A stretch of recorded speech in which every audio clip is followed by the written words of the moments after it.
Captain Minho stood on the bridge of the New Horizon, looking out at the endless stars.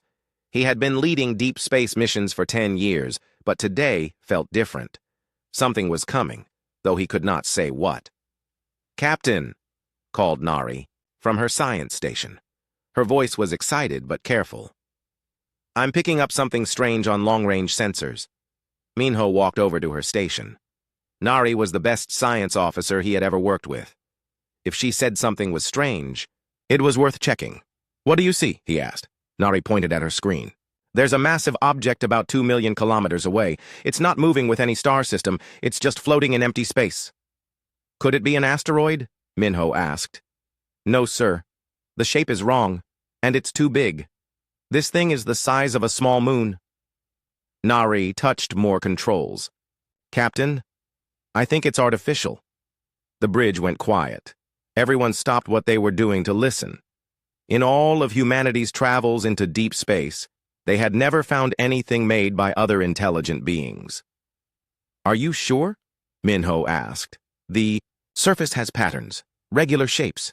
No natural object looks like this." Nari's hands moved quickly over her controls. "Sir, I think we're looking at a spaceship."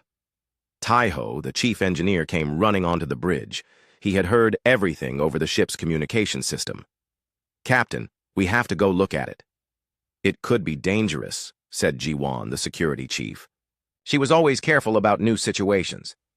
"We don't know who built it or if they're still alive." Minho thought for a moment. This could be the most important discovery in human history. But Ji-won was right to be careful. "Set course for the object," he decided. "But keep us at a safe distance. We'll scan it first." The New Horizon changed direction toward the mysterious object. As they got closer, everyone could see it better. It was huge beyond imagination. The ship was shaped like a long crystal, with smooth sides that caught starlight and made it glow. "How old do you think it is?"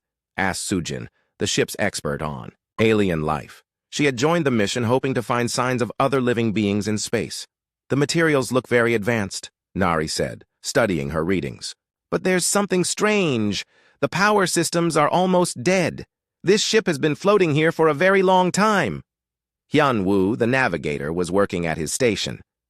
"Captain, I'm not picking up any life signs, but the ship is so big. Our scanners might not reach all the way inside." "Can we get closer?" Minho asked. "Yes, sir. But I recommend we don't go too close. If that thing has any active defenses, we could be in trouble." They moved the New Horizon closer to the alien ship. Everyone watched in wonder as the massive vessel filled their view screens. It was beautiful and frightening at the same time. "I'm seeing what looks like docking ports," said Soo-young from the communication station. "But they're huge, much bigger than anything we could use." Taiho was studying the engine readings. "Captain, I have an idea. I could take a shuttle and get closer. Maybe find a way inside." "Absolutely not," Ji-won said quickly. "We don't know what's in there. But think about what we could learn," Taiho argued. "This could change everything for humanity." Minho understood both sides. As captain, he had to keep his crew safe. But this discovery was too important to ignore. "Taiho, if you go, you don't. Go alone. Ji-won, you'll lead the mission. Take Sujin with you to study any life forms you might find." Ji-won did not look happy, but she nodded. "If we're doing this, we do it right. Full environmental suits, emergency beacons, and we stay in constant contact." "Agreed," Minho said. "And if anything seems wrong, you come back immediately." The 3 crew members prepared for their mission. They put on their best spacesuits and checked all their equipment twice. The shuttle they would use was small, but fast, with enough supplies for several hours. "Remember," Minho told them over the radio, "you're explorers, not conquerors. If you find anyone alive in there, be respectful." "Understood, Captain," Ji-won replied. The shuttle left the New Horizon and flew toward the alien ship. As they got closer, they could see more details. The surface was covered in patterns that looked like writing or maybe circuit designs. "Where should we try to get in?" Taiho asked. Ji-won studied the ship's surface. "There, near what looks like the middle section. I see something that might be a maintenance hatch." They flew to the spot Ji-won had chosen. It looked like a small door compared to the rest of the ship, but it was still much larger than anything humans would build. "The door is sealed," Sujin observed. but the material around it looks weaker than the rest of the ship. Taiho had an idea. I could use the shuttle's cutting laser, make our own entrance. Is that safe? Jiwon asked. The ship seems dead. No power, no activity. I think we can risk it. Jiwon made the decision. Do it, but slowly and carefully. Taiho activated the cutting laser. The beam hit the alien ship's surface and began to cut through. The material was tough, but not impossible to break. It's working, he said. But this is taking longer than I expected. This metal is incredibly strong. They cut for 20 minutes before breaking through. When the laser finally penetrated the hull, something unexpected happened. Lights began to glow around the hole they had made. That's not good, Jiwon said. Wait, Sujin said, watching her instruments. The lights aren't alarms. They look more like guide lights. Guide lights to what? Jiwon asked. Before anyone could answer, their shuttle was pulled forward into the hole they had made. They had not expected the ship to have any kind of tractor beam, but something was definitely pulling them inside. I've lost control, Taiho shouted, fighting with the shuttle's controls. The shuttle moved through a long tunnel inside the alien ship. The walls glowed with soft blue light, showing them the way forward. After a few minutes that felt like hours, they came into a huge, open space. By all the stars, Sujin whispered. They were inside a chamber so large they could not see the far walls. The ceiling was covered with what looked like crystals, all glowing with different colors. In the center of the chamber was a raised platform, with more crystals arranged in complex patterns. The shuttle landed gently on the platform, as if the ship had decided exactly where they should be. Captain, Jiwon called over the radio. We're inside the ship. You need to see this. What's your status? Minho's voice came back, full of concern. We're safe, but... Captain, I think we accidentally broke into the ship's main control room. As soon as Jiwon said those words, the crystals around them began to glow brighter. Patterns of light moved across the walls like rivers of stars. The entire chamber was waking up. Something's happening, Taiho said, his voice full of wonder and fear. What kind of something? Minho asked over the radio. Before anyone could answer, a new sound filled the chamber. It was like singing, but in no language any human had ever heard. The sound was coming from deep inside the ship. Captain, Sujin said, her voice barely above a whisper, I don't think this ship is as dead as we thought. The singing grew louder, and now they could hear other sounds too. Footsteps, many footsteps getting closer. They're coming, Jiwon said, reaching for her weapon. Who's coming? Minho demanded. Whoever lives here, Jiwon replied, and I think they know we're here. The singing stopped suddenly, leaving only silence in the huge crystal chamber. Jiwon kept her hand on her weapon, but did not draw it yet. Taiho and Sujin stood close together, watching the shadows between the glowing crystals. I see movement, Sujin whispered into her radio. Something tall is coming toward us. How many? Minho asked from the new horizon. I count at least 6 figures, maybe more behind them. The figures moved slowly, like they were floating rather than walking. As they came closer, the humans could see them better. They were very tall, almost 3 meters high, with long, thin bodies that seemed to glow with their own light. Their faces were smooth and beautiful, with large eyes that held ancient wisdom. The leader of the group stopped a few meters away from the shuttle.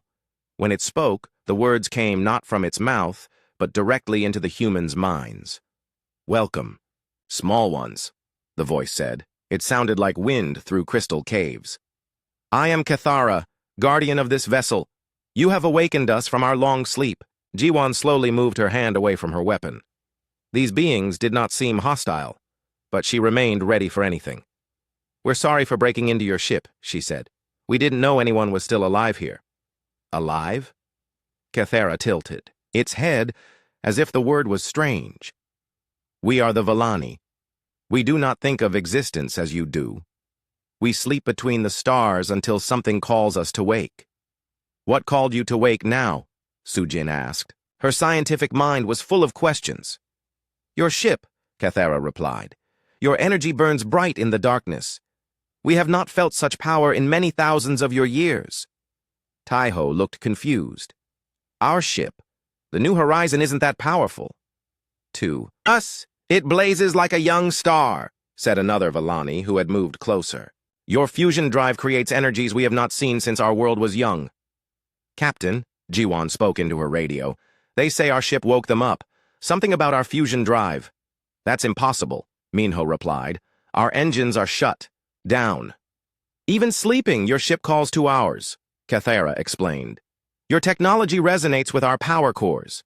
It has given us strength we thought was lost forever. Yunwu's voice came over the radio from the navigation station. Captain, I'm reading massive power increases throughout the alien ship. Whatever's happening, our presence is definitely affecting their systems. Cathara gestured to the crystals around them. For millennia, our great ship has been dying. Our power fades like a sunset that never ends. But your arrival has given us new life. How is that possible? Sujin asked. You are young in the ways of space, Cathara said, but the words were not unkind. Your people build with raw energy, direct force. Most species we have encountered use more refined methods. Another Vallani stepped forward. This one seemed younger, though it was hard to tell with beings so alien. I am Nelthara, Keeper of Knowledge. In our travels, we have met thousands of species across the galaxy. None have possessed the crude power that your kind generates. Crude? Teho felt a little insulted. Not primitive, Nelthara explained quickly. Crude like a mountain waterfall is crude, simple, direct, and incredibly powerful. Most species learn to control energy with great precision. Your people simply create more energy than they need and use the excess freely. Is that bad? Sujin asked. Bad? No. It is wonderful, Cathara said. It is exactly what our dying ship needs. Jiwan did not like the sound of that. What do you mean? We wish to make an exchange, Cathara explained. We will share our knowledge with you, show you wonders beyond your imagination. In return, you will help us understand your energy creation. We need to talk to our captain, Jiwan said. Of course. But first, let us show you what we offer. Cathara waved its hand, and the crystals around them began to show images. The humans saw star maps showing thousands of worlds, each marked with strange symbols. They saw technologies that could move mountains and heal wounds instantly. They saw ships that could travel between galaxies in moments. This is incredible, Sujin breathed. This is our gift to those who help us, Cathara said. We are teachers and guardians of knowledge. When we find a worthy species, we share what we have learned. How many species have you helped? Teho asked. Many hundreds. Each one learns and grows under our guidance. Nelthara added, Your species shows great promise. With our knowledge, you could advance 10,000 years in a single generation. The offer was amazing, but something made Jiwan uncomfortable. What happened to the other species you helped? They grew beyond their need. For us, Cathara said. They graduated, you might say, to become teachers themselves. Where are they now? Jiwan pressed, spread across the galaxy, fulfilling their destinies. The answer was vague, and Jiwan noticed that the other Vallani had become very quiet when she asked about previous species. Captain, she said into her radio, we need to discuss this. Bring them back to the ship, Minho ordered. We'll have this conversation where I can see everyone. Our hosts want to make a deal, Jiwan reported. They offer their knowledge in exchange for understanding our technology. It sounds reasonable, Minho said, but I want to meet these Vallani myself. Cathara had been listening to the conversation somehow. We would be honored to visit your vessel, Captain, but our forms are not suited for your small spaces. Then, we'll continue talking here, Minho decided. I'm coming over with more of my crew. Is that wise? Jiwan asked. We can't make decisions about humanity's future from 2 million kilometers away. An hour later, Minho arrived with Nari and Hyunwoo in a second shuttle. The Vallani greeted them with the same courtesy they had shown the first group. Your ship is beautiful, Nari said, looking around the crystal chamber.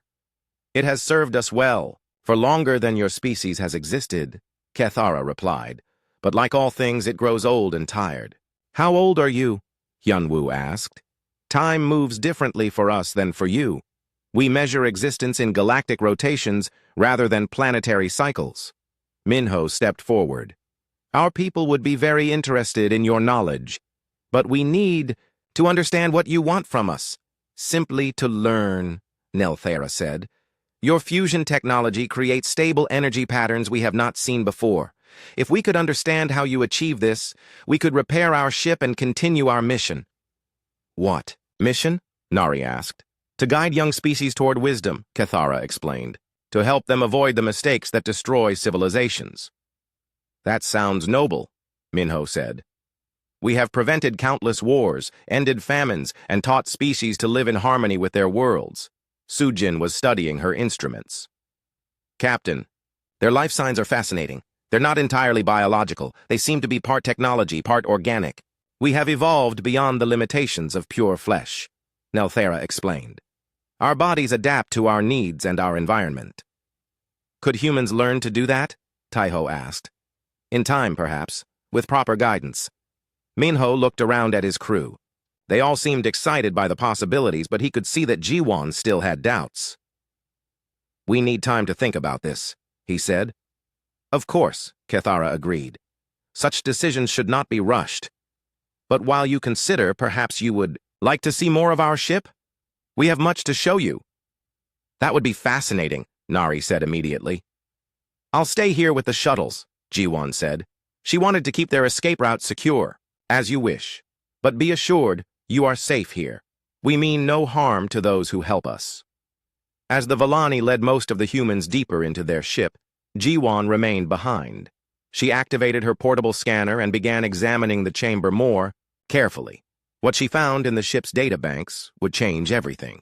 The scanner picked up information storage systems hidden throughout the crystal walls. Most of it was in Vallani language, but her translator could pick up some basic concepts. What she saw made her blood run cold. The star maps the Vallani had shown them were not maps of worlds they had helped. They were maps of worlds they had harvested. And according to the navigation data, Earth was marked for harvest next. Captain, she whispered into her radio, we have a problem. Jiwon tried to stay calm as she studied the information her scanner had found. The data was disturbing, but she needed to be sure before she caused panic. The Vallani had taken Captain Minho and the others to see different parts of their massive ship.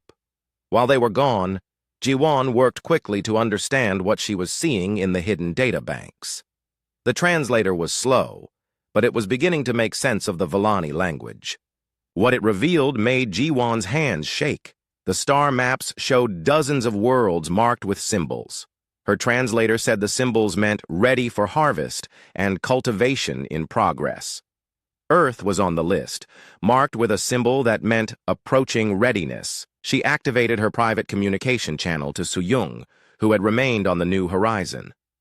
Suyung, I need you to do something quietly. What's wrong? Suyung asked. She could hear the tension in Jiwon's voice. I'm sending you some data I found in the alien ship's computers. Run it through our best translation programs, but don't let anyone else know what you're doing. Understood. Is the captain in danger? I don't know yet. Just analyze the data and tell me what you find. While Jiwon waited for Suyung's analysis, she continued exploring the crystal chamber. She found more hidden information systems, all containing records of other species the Vallani had encountered. The records told a disturbing story. The Vallani would find a developing species and offer them advanced knowledge. They would help the species grow and develop their technology. But then, when the species reached a certain level of advancement, the Vallani would take everything valuable and move on. Meanwhile, deeper in the ship, Sujin was having the time of her life studying Vallani biotechnology. Nelthara was showing her how the Vallani could control living matter at the molecular level. Your bodies are amazing, Sujin said, watching Nelthara demonstrate how its arm could change shape and texture. This is a simple adaptation, Nelthara explained. We can become whatever our environment requires. Gas beings for nebula exploration, crystalline forms for zero-temperature research, energy patterns for faster-than-light communication. How long does it take to learn these abilities? For most species, many generations, but your people might learn faster. You have an unusual ability to adapt quickly to new situations. In another part of the ship, Taiho was working with Vallani engineers to understand their matter manipulation technology. They showed him how they could create complex machines simply by thinking about what they needed. This could solve every resource problem humanity has ever had, Taiho told the Villani engineer he was working with. Indeed, your people would never lack for anything again. What do you get out of helping us? Taiho asked. The Villani paused for a moment. The satisfaction of seeing a species reach its potential. That's very generous. We are an old race. Our pleasures are simple now. Nari was in the ship's archive section, studying the records of Villani exploration. She was amazed by how far they had traveled and how much they had learned. You've been to the center of the galaxy, she said in wonder. Many times, confirmed the Villani archivist. We have seen the birth and death of stars, the rise and fall of entire civilizations. What was the most advanced species you ever encountered? The archivist was quiet for a long moment. That is difficult to answer. Advanced is relative. Some species excelled in technology, others in philosophy, still others in biological adaptation. Are any of them still around? Could we meet them? Most have moved beyond the need for physical existence. They explore higher dimensions now. Nari found the answer strange, but she was too excited by all the new information to think too deeply about it. Captain Minho was with Cathara in what seemed to be the ship's command center. It was filled with floating displays showing star charts and energy readings. Your ship's fusion drive is remarkable, Cathara was saying. The energy output is crude but incredibly stable. Most species cannot maintain such consistent power generation. We've worked hard to perfect it, Minho said. It took us nearly a century to make fusion safe and reliable. A century? Fascinating. Most species either master fusion in a few decades or abandon it as too dangerous. Humans are stubborn. When we want something to work, we keep trying until it does.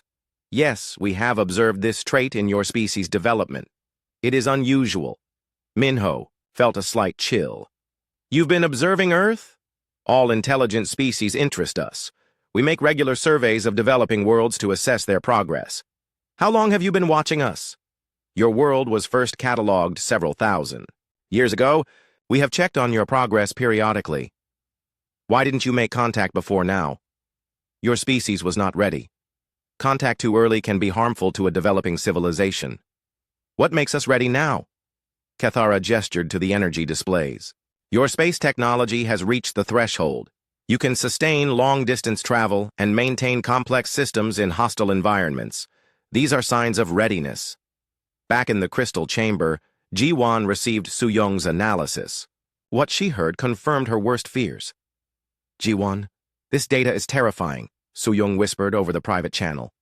According to these records, the Villani don't help species develop. They watch them grow and then steal their best technologies, right before those species become too advanced to control. I was afraid of that.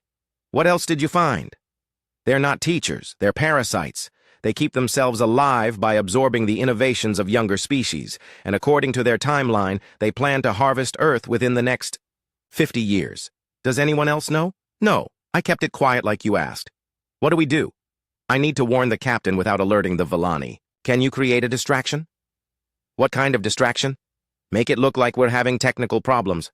Something that would require the captain to return to the shuttle immediately. Give me 5 minutes. Ji-Wan began preparing for what she expected would be a fight. She checked her weapons and started thinking about how to get everyone back to the shuttles safely. 5 minutes later, alarms began sounding on both shuttles. Emergency lights flashed, and warning signals echoed through the crystal chamber. Captain, Su-Young's voice came over the main communication channel, sounding panicked. We're detecting massive power fluctuations in both shuttles. The fusion containment is becoming unstable, Minho's voice immediately responded. We're on our way back. Prepare for emergency departure.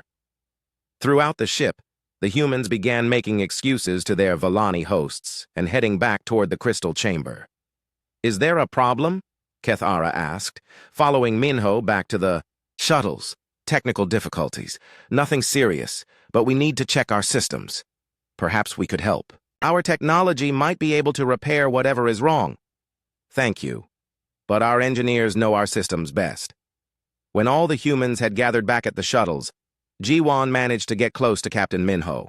Sir, we need to leave immediately. she whispered. "I've discovered something important about our hosts." "What kind of something?" "They're not what they seem. The data I found suggests they're planning to harvest Earth." Minho's expression didn't change, but Jiwon could see his jaw tighten. "Are you certain?" "As certain as I can be without speaking their language fluently." "How long do we have?" According to their records, they were planning to wait until humanity developed better space travel, but our arrival has changed their timeline. Cathara approached them. "I hope your technical problems are not serious." "Just routine maintenance issues," Minho lied smoothly. "We should return to our ship and run full diagnostics." "Of course. But surely you will return. We have so much more to show you." "Absolutely. We just need to make sure our ship is safe. We understand caution. It is wise for young species to be careful." As the humans prepared to board their shuttles, Nelthara approached Sujin. "I hope you found our biological sciences interesting." "Very much so. I'd love to continue studying your capabilities. And we would be honored to teach you. When you return, we will show you how to modify your own biology." Sujin smiled, but Jiwon noticed the Villani's words had a hungry quality to them. The humans boarded their shuttles and prepared to leave. As they flew back toward the new horizon, Jiwon shared her discoveries with the rest of the crew. "You're saying they want to steal our technology?" Taiho asked, shocked. "More than that. They want to strip mine our entire civilization." "But they seemed so helpful," Nari protested. "That's how they operate. They gain trust, then take everything. When the species is most vulnerable." Captain Minho was quiet as he processed the information. Finally, he spoke. "If this is true, we can't let them reach Earth." "How do we stop a ship the size of a moon?" Hyunwoo asked. "I don't know yet, but we have to find a way." Behind them, the massive Villani ship began to glow brighter as its ancient systems powered up. The predators had found new prey, and they were preparing to feed. Back aboard the New Horizon, the crew gathered in the main conference room. The mood was tense as Jiwon shared everything she had discovered about the Villani. "Show us the data," Captain Minho ordered. Jiwon connected her scanner to the main display. Star maps appeared, showing dozens of worlds marked with strange symbols. Soo-young had worked to translate more of the Villani language during their return trip. "Each of these symbols represents a different stage," Soo-young explained. "Green symbols mean under observation. Yellow means developing useful technology. Red means ready for harvest." "Where's Earth?" Nari asked, though she dreaded the answer. "Here," Jiwon pointed to a blue dot near the edge of one map. "It's marked with an orange symbol." "What does orange mean?" Taiho asked. "Approaching harvest readiness," Soo-young translated. According to their timeline, they plan to wait another 50 Earth years. But there's a new notation added just today. "What does it say?" Minho demanded. "Timeline accelerated due to unexpected technological advancement," Soo-young read. "New energy signatures detected. Species may be ready for immediate evaluation." The room fell silent as everyone understood what this meant. The Villani had moved Earth up on their harvest schedule because of the New Horizon's arrival. "We led them right to us," Hyunwoo said quietly. "We didn't know," Minho replied firmly. "And now that we do know, we're going to do something about it." Taiho had been studying the technical data Jiwon had found. "Captain, I think I found something important. The Villani ship isn't as advanced as they want us to believe." "What do you mean?" "Look at these power readings. Their fusion technology is actually less efficient than ours. Much less efficient." Nari leaned forward to study the data. "Taiho's right. Our fusion reactors produce more stable energy patterns with less fuel consumption. But they showed us technologies that seemed impossible," Sujin protested. "Did they? Or did they show us displays that claimed to do impossible things?" Taiho asked. "I didn't see any of their technology actually working beyond basic life support and navigation." Jiwon was following Taiho's reasoning. "You think they're hiding weakness behind impressive presentations? Think about it. If they're so advanced, why do they need our technology? Why not just take what they want by force?" So-young had been analyzing more of the Villani data files. Taiho might be onto something. I'm finding records of previous harvests, and they all follow the same pattern. The Villani offer partnership, gain trust, then copy whatever technology they need before abandoning the species. But the species they abandon don't all die out, Nari pointed out. Some of these records show continued monitoring. Look closer, Suyong said. The continued monitoring notes say things like technological development stagnated and species no longer innovating. They're taking the innovators, Minho realized. The scientists, engineers, and inventors who drive technological progress. Leaving the rest to struggle without their brightest minds, Jiwan added grimly. Taiho was deep in the technical specifications he had recovered. Captain, I'm seeing something else. The Villani ship is powered by what they call synthesis cores. But according to these readings, those cores are just collections of stolen technologies from other species. They're not creators, Nari breathed. They're collectors. Exactly. And that's why our fusion drive fascinated them so much. They've never seen anything quite like it, because they don't innovate. They only copy. Sujin had been quiet, thinking about her interactions with Nelthara. The biological adaptations they showed me. When I asked how they developed them, Nelthara was vague. It said they learned from many teachers. Other species they harvested, Minho concluded. But that means, Hyunwoo started, it means they're not the advanced civilization they pretend to be, Minho finished.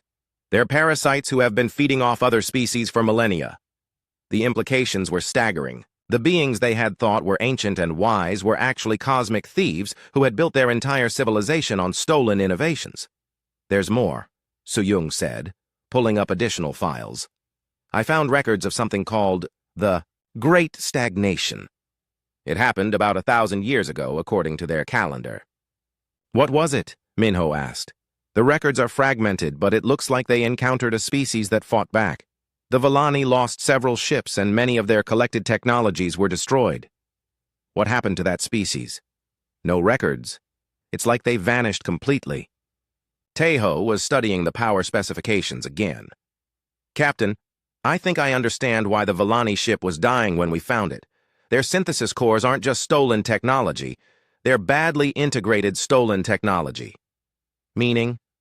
Imagine trying to build a car using an engine from one manufacturer, a transmission from another, brakes from a third, and so on. Nothing is designed to work together efficiently. So their ship is falling apart because it's made of incompatible parts, Nari summarized. Exactly. And that's why our fusion drive gave them such a boost. Our technology is designed as a complete system. Everything works together. Minho stood up and walked to the window, looking out at the massive Villani ship in the distance. So what you're telling me is that these ancient aliens are actually scavengers who survive by stealing from younger species. That's exactly what we're saying, Jiwan confirmed. And they think they can do the same to humanity. Yes, sir. Minho turned back to his crew. Then they've made a serious mistake. What do you mean? Sujin asked. They assume we'll react like all the other species they've encountered. Grateful for their attention, eager to learn from them, willing to trade our technology for their promises. Aren't we? Hyunwoo asked, confused. Absolutely not. We're going to show them what humans do when someone threatens our home. Taiho grinned. Fight back? Fight back, Minho confirmed. But first, we need to understand exactly what we're fighting. Sir, Suyong interrupted. I'm receiving a communication from the Villani ship. Put it through. Keth Ara's voice filled the conference. Room. Captain Minho, we hope your technical difficulties are resolved. They are. Thank you for your concern. Excellent. We have prepared a more comprehensive demonstration of our knowledge. When will you return? Minho looked at his crew. They all nodded slightly, understanding that they needed to play along until they could figure out a plan. We're very interested in what you have to show us. We'll return shortly. We look forward to it. There is so much your species can learn from us. The communication ended, and Minho turned to his crew. They still think they have us fooled. That gives us an advantage, Jiwan pointed out. Maybe. But we need to be very careful. If they realize we know the truth, they might decide to skip the friendly approach and just take what they want, Taiho finished. Exactly. So we go back, we smile, we ask questions, and we learn everything we can about their weaknesses. What if they don't have any weaknesses? Sujin asked. Everyone has weaknesses, Minho replied. And predators who have been successful for too long often have the biggest weaknesses of all. What's that? Nari asked. Overconfidence. As the crew prepared for their return to the Vellani ship, none of them noticed the small probe that had detached from the alien vessel and was now scanning the new horizon with sensors far more advanced than anything they had detected before. The Vellani had not survived for millennia by being careless. They suspected their new guests were more than they appeared to be, and they were taking precautions. The real game was about to begin, and both sides thought they held the advantage. The probe from the Vellani ship attached itself quietly to the New Horizon's hull while the crew prepared for their return visit. Hidden sensors began scanning the human vessel's systems, and what they found surprised the Vellani greatly. Inside the crystal chamber, Cathara studied the probe's readings with growing interest. The human ship was more advanced than initial scans had suggested. Their fusion technology was not just efficient, it was revolutionary. Nelthara, Cathara called to its companion. These humans are more developed than we thought. How much? More developed? Their power systems are completely integrated. No stolen components, no forced adaptations. Everything was designed together from the beginning. Nelthara moved closer to study the readings. That's impossible. No species develops unified technology without guidance. Yet here is the proof. Their ship represents genuine innovation, not collected knowledge. What does this mean for the harvest? It means we proceed immediately.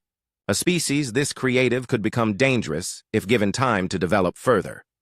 Back on the New Horizon, Captain Minho was briefing his crew on their return mission. Our goal is to learn as much as possible about Vellani weaknesses while keeping them convinced we're still fooled by their act. What if they become suspicious? Jiwon asked. Then we implement Plan B. What's Plan B? Taiho wanted to know. Fight our way out and warn Earth. Against a ship the size of a moon? Hyunwoo looked skeptical. If necessary, yes. Sujin raised her hand. Captain, I have an idea. What if we split up again when we go back? Different groups could explore different areas of their ship. To what purpose? If Taiho is right about their technology being incompatible stolen parts, maybe we can find evidence, or even find some of the other species they've captured. Nari looked up from her datapad. Sujin might be onto something. The Vellani ship is enormous. They can't monitor everything at once. It's risky, Jiwon warned. If we get caught, we're already in danger, Minho pointed out. At least this way we might learn something useful. They returned to the Vellani ship in both shuttles, with the crew split into 3 teams. Minho, Nari, and Hyunwoo would continue working with Cathara. Sujin and Suyung would explore the ship's biological sections. Jiwon and Taiho would investigate the engineering areas. Welcome back, Cathara greeted them in the crystal chamber. We have prepared something special for you today. We're eager to learn, Minho lied smoothly. As the teams split up, none of the humans noticed the subtle changes in the Vellani's behavior. The aliens were watching them much more carefully now, and security measures had been quietly activated throughout the ship. Jiwon and Taiho made their way deep into the engineering sections. The corridors here were darker, with fewer of the beautiful crystals that decorated other areas of the ship. This place feels different, Taiho observed. More functional, less impressive, Jiwon agreed. Maybe this is where they keep the real technology. They found what looked like a massive power distribution center. Banks of strange machines hummed with energy, connected by cables that seemed to be made of living metal. Look at this, Taiho said, pointing to one of the machines. The design is completely different from the crystals we saw earlier. Jiwon scanned the device. Different materials, different energy patterns. This doesn't match Vellani technology at all. Because it's not Vellani technology. It's stolen. They moved deeper into the engineering section, finding more evidence of technological patchwork. Machines from dozens of different sources had been forced to work together, often inefficiently. No wonder their ship was dying, Taiho muttered. This is like trying to run a computer using parts from 50 different manufacturers, none of whom talk to each other. Taiho, look at this. Ji-won had found a section where the machines looked newer, though still alien. Her scanner was picking up life signs from inside the devices. "There's someone alive in there," she said. "Someone? Or something?" Before Ji-won could answer, one of the machines opened with a soft hiss. Inside was a small crystalline being, barely a meter tall, connected to the machine by dozens of thin cables. The being's eyes opened, and it looked at the humans with surprise and hope. "Help," it whispered in accented but understandable English. "Please help us." Meanwhile, Soo-jin and Soo-young had found their way to what the Vellani called their biological research centers. The halls here were filled with tanks containing various life forms, many of which looked like they came from different worlds. "Are these specimens?" Soo-jin wondered aloud. "Or prisoners," Soo-young suggested grimly. They found Nelthara working with a group of other Vellani in a large laboratory. The aliens were examining samples of human tissue that they must have collected during the earlier visit. "Fascinating," Nelthara was saying to its colleagues. "Their genetic structure is remarkably adaptable. They could be modified for almost any environment." "What modifications are you considering?" another Vellani asked. "Deep space survival primarily. Remove the need for atmosphere, increase radiation resistance, enhance their natural problem-solving abilities." "For what purpose?" "They would make excellent servants for stellar engineering projects." Soo-jin felt sick. The Vellani weren't planning to help humanity evolve. They were planning to turn humans into slaves. She gestured to Soo-young, and they quietly backed away from the laboratory. "Did you hear that?" Soo-young whispered. "They want to turn us into worker drones. We have to warn the others." Back in the main area, Captain Minho was getting his own education about Vellani intentions. Keth-Ara had taken him to what it called the Achievement Gallery, a vast hall displaying artifacts from hundreds of conquered species. "Each of these represents a successful collaboration," Keth-Ara explained, gesturing to the displays. Minho studied the artifacts. They were clearly technological devices, but many looked damaged or incomplete. "What happened to the species that created these?" "They transcended the need for physical existence," Keth-Ara said. "Our guidance helped them evolve beyond material concerns." "All of them? All who were truly ready for advancement?" Minho noticed something disturbing about the displays. Many of them contained what looked like personal items, jewelry, art objects, even what might have been toys. These weren't voluntary donations from grateful species. They were trophies taken from the dead. "Keth-Ara, I'm curious about something. How do you decide when a species is ready for transcendence? When they have given us everything useful they possess." The aliens said it so casually that it took Minho a moment to process the horror of the statement. Everything useful? Their innovations, their unique perspectives, their biological advantages. Once we have absorbed these gifts, the species no longer serves a purpose. What happens to them then? They join the cosmic consciousness, free from the burden of physical existence. In other words, Minho realized, they were killed. While the human teams were making their discoveries, the Vellani had made a decision. The probe data had convinced them that humanity was too dangerous to leave alone. The harvest would begin immediately. Keth-Ara activated a communication device. "Prepare the collection chambers. We will begin with the humans aboard our ship." "What? About their vessel?" "Once we have studied these specimens, we will deal with their ship and then proceed to their home world. The early harvest is risky. They may resist. They are a young species. They will be surprised and overwhelmed before they can organize any meaningful resistance." Keth-Ara was wrong about that. The humans had been organizing resistance from the moment they discovered the truth about the Vellani. In the engineering section, Ji-won and Tai-ho had freed the small crystalline being and learned its story. "I am Veltar of the Zephyrians," it said. "My people were harvested 300 cycles ago. Some of us were kept alive to maintain the stolen technology." "How many others are there?" Ji-won asked. "Dozens from my species, hundreds from others. We are slaves, kept alive only to serve the Vellani machines. Can you help us free the others? If you can truly resist the Vellani, yes, but many have tried. All have failed." "We're not going to fail," Tai-ho said firmly. "We're going to shut this whole operation down." "How? The Vellani have power beyond imagination." "No," Taiho smiled grimly. They have stolen junk held together with alien duct tape, and we're about to show them what happens when someone fights back with technology that actually works.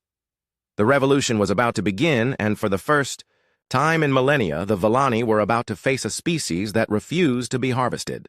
The revolution began with a simple act of sabotage. Taiho connected his portable engineering kit to one of the Vellani power distribution nodes and began introducing human fusion algorithms into their system. "What are you doing?" Veltar asked. "Nervously, teaching their stolen technology how to work properly," Taiho replied. "The problem with the Vellani system is that nothing talks to anything else, but human technology is designed to integrate and adapt." Within minutes, the effects began to show. Power distribution throughout the ship became more efficient, but it also became unpredictable. Systems that had been stable for centuries suddenly began operating outside their normal parameters. In the Biological Research Center, Sujin and Suyung were implementing their own plan. Using Sujin's knowledge of alien biology and Suyung's communication skills, they began releasing the imprisoned specimens. "Can you understand me?" Sujin asked a tank containing what looked like a floating jellyfish with multiple eyes. The creature pulsed with different colors, and Suyung's translator picked up the pattern. "It says yes, and it wants to know if we're here to help. We're here to fight the Vellani. Will you help us?" The response was immediate and enthusiastic. Within minutes, Sujin and Suyung had awakened dozens of imprisoned beings from multiple species. Each one had been kept alive to serve some purpose for the Vellani, and each one was eager for revenge. Captain Minho was still with Cathara when the alarms began sounding throughout the ship. The Vellani leader's composure cracked for the first time. "What is happening?" Cathara demanded, speaking to other Vellani through their telepathic connection. "There are system failures throughout the ship," came the reply. "Power distribution is unstable, and there are unauthorized life-form releases in the biological sectors." Cathara turned to Minho with suspicion. "Your people are responsible for this." "I don't know what you're talking about," Minho said innocently. "We're just visitors, remember? You will order them to stop immediately." "Stop what? I still don't understand what's happening." Cathara raised one of its long arms, and energy began to gather around its hand. "Do not test us, human. We have dealt with rebellion before." "Have you?" Minho asked. "Because from what I've seen, you've only dealt with species that were grateful for your attention. You've never faced anyone who figured out what you really are." The energy around Cathara's hand grew brighter. "And what do you think we are?" "Thieves. Parasites. Scavengers who survive by stealing from species that are better than you." Before Cathara could attack, the lights in the chamber flickered and went out. Emergency illumination came on, bathing everything in red light. Nari's voice came over Minho's communicator. "Captain, I'm reading massive power fluctuations throughout the ship. Whatever Taiho is doing, it's working. All teams, implement full resistance protocols," Minho ordered. Throughout the ship, the freed alien prisoners began their own rebellion. Beings who had been slaves for decades or centuries used their intimate knowledge of Vellani systems to cause maximum disruption. Jiwan and Taiho were working with Veltar and others to shut down the main power cores. The crystalline being's knowledge of the ship's systems combined with human engineering principles was proving devastating to Vellani control. "The synthesis cores are destabilizing," Veltar reported. "If they collapse completely, the ship will lose all power." "Is that bad for us?" Jiwan asked.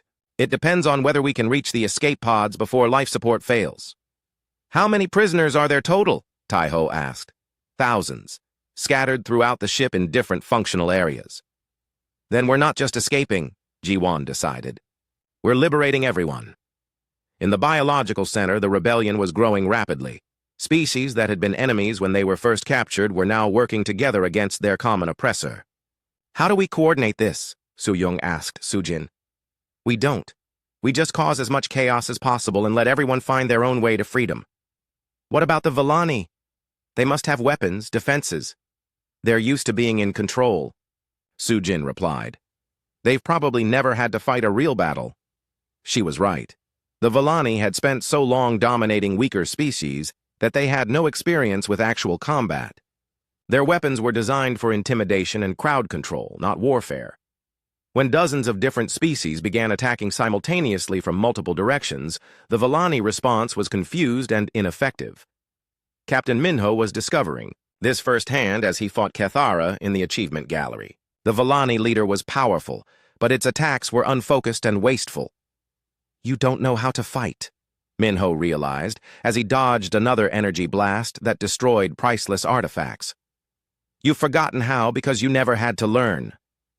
"We are beyond the need for crude violence," Kethara replied, but its attacks were becoming more desperate. "No, you're beyond the ability for effective violence. There's a difference. Minho's military training was serving him well. He had spent years learning to fight efficiently and conserve energy. Kethara was already showing signs of exhaustion. "Your species will pay for this defiance," Kethara threatened. "Actually, our species is going to thank us for this," Minho replied, landing a solid hit that sent the aliens staggering. Throughout the ship, the tide of battle was turning. The Vellani had superior individual power, but they were facing coordinated resistance from species who had learned to work together. In captivity, Teho's sabotage of the power systems was having cascading effects. As human fusion algorithms spread through the Vellani network, their carefully balanced collection of stolen technologies began to fail. "The entire ship is coming apart," Veltar reported with something like joy. "Centuries of stolen innovations are rejecting each other." "Will the ship survive?" Jiwan asked. "It doesn't matter. The Vellani fleet will be crippled. It will take them generations to rebuild if they can rebuild at all." "What about all of you? The prisoners? We have been preparing for this day for longer than you can imagine. We have hidden ships, secret supplies, escape plans. Your rebellion has given us the chance we needed." As the main power cores began to fail, groups of freed prisoners made their way to hidden escape vessels throughout the ship. Species that had not seen their home worlds for centuries finally had hope of return. The humans fought their way back to their shuttles, helping other escapees along the way. By the time they reached the crystal chamber, the beautiful formations were dark and lifeless. "Everyone accounted for?" Minho asked as his crew boarded their shuttles. "All present," Jiwan confirmed. "Then let's go home."